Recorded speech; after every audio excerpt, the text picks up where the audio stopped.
Hey everybody, Jessie here. I just wanted to take a moment to share a little thought that I had with you while I was out taking a walk this morning. And I'm in this great little area that is actually part of the town where I live right now, which is in Bethel, Maine.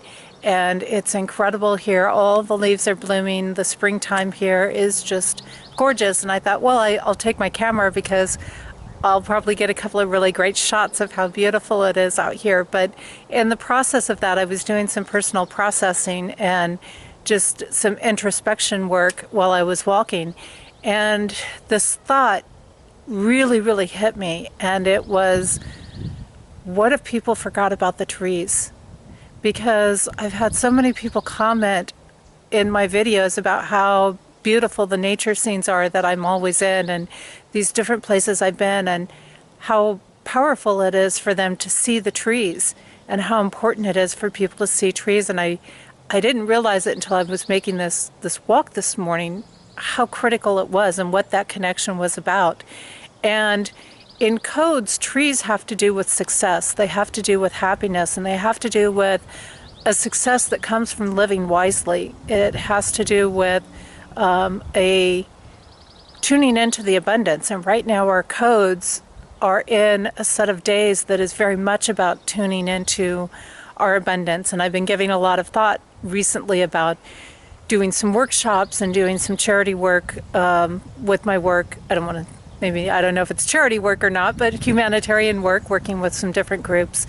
And it's been this kind of powerful turning point lately for me.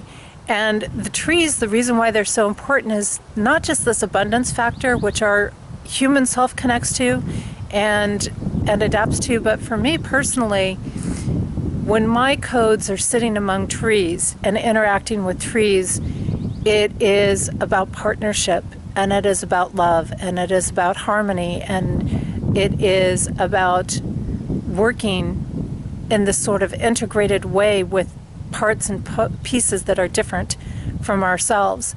It is also greatly about this aspect of immortality in a way, an aspect of what is everlasting, those things that are non-tangible, the ongoing energy flow and currents that are not really part of the material world or not part of the 3D experience. They're eternal through all dimensions.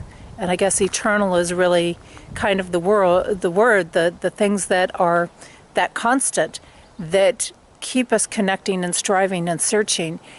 And it brought tears to my eyes because the very thought of the truth of how many people have actually forgotten the trees, how many people have forgotten nature and real nature. I don't mean plastic trees. I don't mean synthetic stuff. I don't mean this lab-grown things.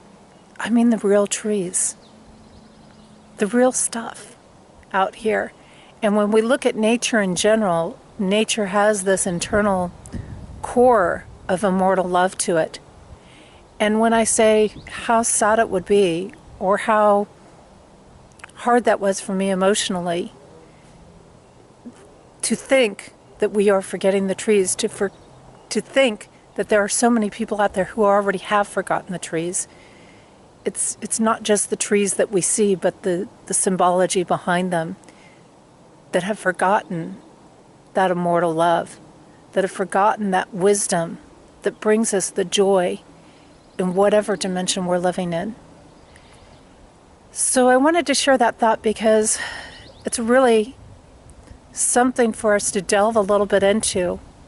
And it adds to so many times where I've said, get out into nature, get out and enjoy the trees. And trees, as we know, there's been research and studies and all kinds of things that show how they shift and change our energy patterns in our systems.